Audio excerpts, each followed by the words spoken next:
அனைவருக்கும் வணக்கம். இந்த பதிவில் என்ன பார்க்க போறோம்னா, சிவன்மலை ஆண்டவன் உத்தரவு பெட்டியில் தற்பொழுது பொருள் மாற்றம் செய்யப்பட்டு இருக்கிறது. அது எந்த மாதிரியான பொருள், அந்த பொருளால் என்ன மாதிரியான தாக்கம் ஏற்படும் என்பதை பற்றிய சுவாரஸ்யமான தகவல்களை தெரிஞ்சுக்கலாம். வாங்க பதிவுக்குள்ளே போகலாம். பதிவு பிடிச்சிருந்தா லைக் பண்ணுங்கள், ஷேர் பண்ணுங்கள், கமெண்ட் பண்ணுங்கள். இன்னும் சேனலை சப்ஸ்கிரைப் பண்ணாமல் இருந்தீங்கன்னா சப்ஸ்கிரைப் பண்ணிக்கோங்க. கூடவே இருக்கிற பெல் ஐக்கானையும் கிளிக் பண்ணிக்கோங்க. வாங்க வீடியோக்குள்ளே போகலாம். சமீப காலமாக சிவன்மலை ஆண்டவன் உத்தரவு பெட்டியில் வைத்து பூஜை செய்யும் பல பொருட்கள் அதிக முக்கியத்துவத்தை பெறுகின்றன. இந்த நிலையில் திருப்பூர் மாவட்டம் காங்கேயம் ஆறு தொழுவு பகுதியைச் சேர்ந்த பக்தர் ஒருவரின் கனவில் கற்பூரம் மற்றும் பிரம்பு வைக்க உத்தரவானதை தொடர்ந்து இன்று முதல் ஆண்டவன் உத்தரவு பெட்டியில் கற்பூரம் மற்றும் பிரம்பு வைத்து பூஜை செய்யப்படுகிறது என்றும் சொல்லலாம். சிவன்மலை ஆண்டவன் உத்தரவு பெட்டியில் எந்த பொருள் வைத்து பூஜை செய்யப்படுகிறதோ அந்த பொருள் சமுதாயத்தில் ஏதாவது ஒரு வகையில் பெரிய தாக்கத்தை ஏற்படுத்தும் என்றும் சொல்லப்படுகிறது. இன்று முதல் கற்பூரம் மற்றும் பிரம்பு வைத்து பூஜை செய்யப்படுகின்றன உத்தரவு பெட்டியில். திருப்பூர் மாவட்டம் காங்கேயத்துக்கு அருகே உள்ள சிவன்மலை அமைந்திருக்கிறது. இந்த தலம் அருணகிரிநாதரால் திருப்புகழில் பாடப்பெற்ற தலம் என்றும் சொல்லப்படுகிறது. போல இங்கு மூலவராக சுப்பிரமணியரும் வள்ளியும் ஒரே கருவறையில் திருமண கோலத்தில் எழுந்தருளி இருக்கிறார்கள். அது மட்டுமில்லாமல் பட்டாளி என்ற கிராமமே சிவன்மலை அமைந்துள்ள பகுதியாகவும் சொல்லப்படுகிறது. மட்டுமில்லாமல் பார்வதி மற்றும் அகத்தியர் சிவனை நோக்கி தவம் செய்த தலம் என்றும் சொல்லப்படுகிறது. வள்ளிமலைக்கு சென்று வள்ளியை திருமணம் செய்து முடித்த முருகப்பெருமான் வள்ளியுடன் இங்கு திரும்பி வந்து குடிகொண்டதாகவும் சொல்லப்படுகிறது. அதனால்தான் இந்த கோவிலில் முருகன் சுப்பிரமணியராகவும் வள்ளியுடன் காட்சி தருகிறார் என்றும் கூறப்படுகிறது. அதே போல இந்த சிவன்மலை கோவிலுக்கு பல்வேறு சிறப்புகள் இருந்தாலும் இன்று வரை வியப்பை தந்து கொண்டிருப்பதும் ஆச்சரியப்பட வைப்பதும் ஒன்றுதான் பிரசித்தி பெற்ற ஆண்டவன் உத்தரவு பெட்டி என்று சொல்லப்படுகிறது. இதில் வைத்து வணங்கப்படும் பொருட்கள் நாட்டின் முக்கிய தாக்கத்தை ஏற்படுத்துகின்றன என்றும் கூறப்படுகிறது.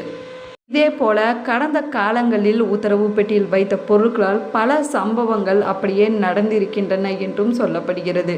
அந்த வகையில் நாட்டில் ஏற்படும் துன்பங்கள் இன்பங்கள் முன்கூட்டியே உணர்த்தி கொண்டிருக்கிறது சிவன்மலை ஆண்டவன் உத்தரவு பெட்டியாகும். அது மட்டுமில்லாமல் சிவன்மலை ஆண்டவன் பக்தர்களின் கனவில் வந்து குறிப்பால் ஒரு பொருளை உணர்த்தி அது சம்பந்தமான பொருட்களை உத்தரவு பெட்டியில் வைக்கும் பழக்கம் அன்றைய காலத்திலிருந்தே நடைமுறையிலும் இருந்து வருகிறது என்றும் சொல்லலாம். அது சிவன்மலை ஆண்டவர் பக்தரின் கனவில் தோன்றி குறிப்பிட்ட ஒரு பொருளை கூறுவார். உடனே அந்த பக்தர் அந்த பொருளை குறித்து கோவில் அர்ச்சகரிடமோ அல்லது நிர்வாகத்திடமோ தெரிவிப்பார். பக்தரின் கனவில் சொன்ன பொருளை கொண்டு வந்து உத்தரவு பெட்டியில் வைக்கலாமா என்று சுவாமியிடம் அனுமதி கேட்பாங்க. அர்ச்சகரும் சாமிக்கு முன்பு பூ போட்டு கேட்பார். வெள்ளை மற்றும் சிவப்பு பூ வைத்து இதற்கான உத்தரவுகள் கேட்கப்படுகின்றன என்றும் சொல்லப்படுகிறது. இதில் வெள்ளைப்பூ விழுந்து விட்டால் அனுமதி கிடைத்து விட்டது என்று அர்த்தமாகும். அதன்படி ஏற்கனவே உள்ள பொருளை மாற்றம் செய்துவிட்டு தற்போது பக்தர் கனவில் என்ன பொருள் சொன்னாரோ அந்த பொருள் வைத்து பூஜை செய்யப்படுகிறது. சிவன்மலை ஆண்டவன் உத்தரவு பெட்டியில் இதுவரை மண், துப்பாக்கி, ஏற்கலப்பை, ரூபாய் நோட்டு, புத்தகம், சைக்கிள், அரிசி, மஞ்சள், இளநீர், தங்கம், சர்க்கரை, கணக்கு நோட்டு, பூ மாலை, ருத்ராட்சம், 2 இளநீர்கள் என பல்வேறு பொருட்கள் வைத்து பூஜை செய்யப்பட்டு இருக்கின்றன. இப்படி வைத்து பூஜை செய்யப்படும் பொருட்கள் சமுதாயத்தில் ஏதாவது ஒரு தாக்கத்தை ஏற்படுத்துகின்றன என்றும் சொல்லப்படுகிறது. நாட்டில் ஏற்படும் இன்னல்கள் மற்றும் மகிழ்ச்சிகளை முன்கூட்டியே உணர்த்துவதால் இங்கு இருக்கக்கூடிய மூலவருக்கு காரணமூர்த்தி என்ற பெயரும் இருக்கிறது என்றும் சொல்லலாம். போல கடந்த மாதம் திருப்பூர் மாவட்டம் தாராபுரத்தைச் சேர்ந்த பக்தரின் ஒருவரின் கனவில் வந்து வைக்கோல் வைக்க உத்தரவானதை தொடர்ந்து ஆண்டவன் உத்தரவு பெட்டியில் வைக்கோல் வைத்து பூஜை செய்யப்பட்டது என்று சொல்லப்படுகிறது. போல கடந்த காலங்களில் பல சம்பவங்கள் நடந்திருக்கின்றன. தண்ணீர், துப்பாக்கி போன்ற பல பொருட்கள் வைத்து வழிபட்ட போது சுனாமி, போர் போன்றவை ஏற்பட்டதாகவும் சொல்லப்படுகிறது. இதே போல பல பொருட்கள் வைத்து இதுவரை வணங்கப்பட்டிருக்கின்றன. இருந்தாலும் சமீப காலமாக சிவன்மலை ஆண்டவன் உத்தரவு பெட்டியில் வைத்து பூஜை செய்யப்படும் பொருட்கள் அதிக முக்கியத்துவத்தை பெறுகின்றன என்றும் சொல்லலாம். போல சிவன்மலை ஆண்டவன் உத்தரவு பெட்டியில் கடந்த ஆண்டு திருநீரில் நிரப்பப்பட்ட திருவோடு, ருத்ராட்சம், திருப்புகழ் புத்தகம் ஆகியவை மாற்றி வைக்கப்பட்டு பூஜை செய்யப்பட்டன. திருநீறு, ருத்ராட்சம், திருப்புகழ் ஆகிய 4ம் தெய்வீக தன்மை கொண்ட பொருள்களாகவும் சொல்லப்பட்டது. இவைகள் முருகப்பெருமான் மற்றும் சிவபெருமான் இருவருக்கும் உரியதாகும். அது மட்டுமில்லாமல் திருநீறு அணிந்து திருப்புகழ் படித்தால் தீராத வினைகளும் தீரும் என்றும் சொல்லப்படுகிறது. காங்கயத்திலிருந்து சுமார் 5 கிலோமீட்டர் தொலைவில் சிவன்மலை ஆண்டவன் கோவில் அமைந்திருக்கிறது. அதேபோல சிவன்மலை மீதுள்ள கோவிலை நடைப்பயணமாக அடைவதற்கு 496 படிக்கட்டுகள் கொண்ட மலைப்பாதை அமைக்கப்பட்டிருக்கிறது. அதேபோல வாகனங்கள் மூலமாக கோவிலுக்கு செல்ல தனிப்பாதைகள் அமைக்கப்பட்டிருக்கின்றன.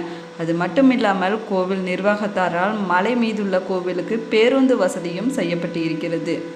சிவபாகியம் என்னும் நூலை எழுதிய சிவபாகிய சித்தர் சிவன்மலையில் தங்கி தமது விருப்ப தெய்வமான முருகப்பெருமானுக்கு திருக்கோவில் கட்டியதாக சொல்லப்படுகிறது. அவர் பெயரையே மலை சிவன்மலை என்றும் அழைக்கப்படுகிறதாம். மலை முருகன் கோவிலில் தினசரி 5 கால பூஜைகள் நடைபெறுகின்றன.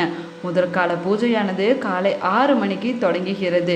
2ஆம் கால பூஜையானது காலசந்தி பூஜை காலை 9 மணிக்கு தொடங்குகிறது. 3ஆம் கால பூஜை உச்சிக்காலம் மதியம் 12 மணிக்கு தொடங்குகிறது. அதே போல சாயரட்சை மாலை 6 மணிக்கு இந்த பூஜையும் நடைபெறுகிறது. அதோடு அர்த்த ஜாமம் இரவு 8 மணிக்கு பூஜை நிறைவடைகிறது. சிவன் திரிபுரத்தை அழிக்க மேருமலையை வில்லாக பயன்படுத்திய போது அதிலிருந்து சிதறிய ஒரு சிறு பகுதியே சிவன்மலை என்று சொல்லப்படுகிறது. இது பார்வதி மற்றும் அகத்தியர் சிவனை நோக்கி தவம் செய்த தலம் என்றும் சொல்லப்படுகிறது. போல இந்த கோவிலில் ஆண்டவன் உத்தரவின் பெயரில் ஒரு பொருளை வைத்து பூஜை செய்யப்படுகிறது வழக்கமாக இருந்து வருது. அது பூஜைக்கு பின்னர் அந்த பொருள் உத்தரவு பெட்டி என்றழைக்கப்படும் கண்ணாடி பெட்டிக்குள் வைத்து பூஜை செய்யப்படுகின்றன. அது பக்தர்களின் பார்வைக்காகவும் வைக்கப்படுகிறது.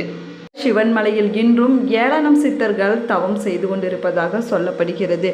அவர்கள் புண்ணியம் செய்தவர்கள் கண்களில் மட்டுமே அவ்வப்போது தென்படுகிறார்கள் என்றும் கூறப்படுகிறது. திருத்தலங்களை போல் இல்லாமல் இங்கு முதல் வழிபாடு முருகப்பெருமானுக்கே செய்யப்படுகின்றன. மற்ற திருத்தலங்களில் முதல் வழிபாடு பிள்ளையாருக்கு செய்யப்படுகின்றன. இந்த தலத்தில் நவகிரகங்கள் அனைத்தும் சூரிய பகவானை பார்த்து நிற்கின்றன என்றும் சொல்லலாம். ஸ்ரீ ஞானாம்பிகை சமேதர ஸ்ரீ கைலாசநாதர் சன்னதியும் இங்கு அமைந்திருக்கிறது. மட்டுமில்லாமல் சிவபெருமான் ஓமமிக்கும் நவ கன்னியர்களுக்கும் தரிசனம் தந்ததாகவும் வரலாறில் கூறுகின்றன. போல சிவன்மலை கோவிலுக்கு வெளியே தீபத்தூண் இருக்கிறது. அந்த தூணின் அடிப்புறத்தில் விநாயகர் கிழக்கு, சூலம் தெற்கு, மயில் வடக்கு மற்றும் தண்டபாணி மேற்காக வடிவமைக்கப்பட்டிருக்கின்றன. போல கோவிலில் உள்ள தெற்கு பிரகாரத்தில் கைலாசநாதர் ஞானாம்பிகை சன்னதியும் கிழக்கு முகமாக காணப்படுகின்றன. அதே போல மேற்கு பிரகாரத்தில் தென்மேற்கு மூலையில் கன்னிமூலை விநாயகரும், வடமேற்கில் தண்டாயுதபாணியும், கருவறையின் வெளிச்சுவற்றில் தட்சிணாமூர்த்தி, துர்க்கைக்கு எதிரில் சண்டிகேஸ்வரர் ஆகியோர் இருக்கின்றனர். இல்லாமல் சனி பகவானுக்கென்று தனி சன்னதியும் அமைந்திருக்கிறது. அதை தவிர நவகிரக சன்னதியும் இருக்கின்றன. அடுத்து பைரவ சன்னதியும் அமைந்திருக்கிறது. ஆலயத்தின் தலைவிருட்சமாக தொரட்டி மரம் காணப்படுகிறது. சிவன்மலை முருகன் கோவில் கிபி 10ஆம் நூற்றாண்டில் சோழர்களால் கட்டப்பட்டது இந்த சிவன்மலை ஆலயமாகும். மலைப்படியில் நடந்து செல்லும் போது பக்தர்கள் ஓய்வெடுப்பதற்காக பல கருப்பந்தர்கள் அதாவது மண்டபங்கள் அமைக்கப்பட்டிருக்கின்றன. பருத்தி, இளநீர், மஞ்சள் உள்ளிட்ட பொருட்கள் சிவன்மலை ஆண்டவன் உத்தரவு பெட்டியில் வைத்து பூஜை செய்ய சொன்னபோது படு பாதாளத்தில் இருந்த அவற்றின் விலை உச்சத்தை அடைந்ததாகவும் சொல்லப்படுகிறது.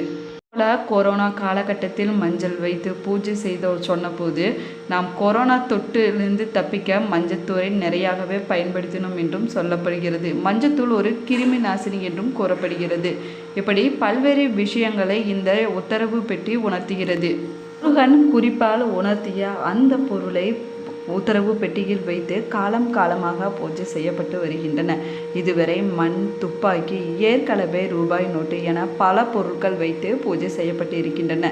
இந்த நிலையில் தற்பொழுது பிரம்பு மற்றும் கற்பூரம் வைத்து வழிபட உத்தரவானதை தொடர்ந்து ஆண்டவன் உத்தரவு பெட்டியில் கற்பூரம் மற்றும் பிரம்பு வைத்து பூஜை செய்யப்பட்டு வருகின்றன என்றும் சொல்லலாம். மலை ஆண்டவன் உத்தரவு பெட்டியில் எந்த பொருள் வைத்து பூஜை செய்யப்படுகிறதோ அந்த பொருள் நாட்டின் ஒரு பெரிய தாக்கத்தை ஏற்படுத்தும் என்றும் சொல்லலாம். இல்லாமல் முருகப்பெருமான் வேற ஒரு பக்தரின் கனவில் போய் சொல்லும் வரை இந்த பொருளை வைத்து பூஜை செய்யப்படுகின்றன என்றும் சொல்லப்படுகிறது.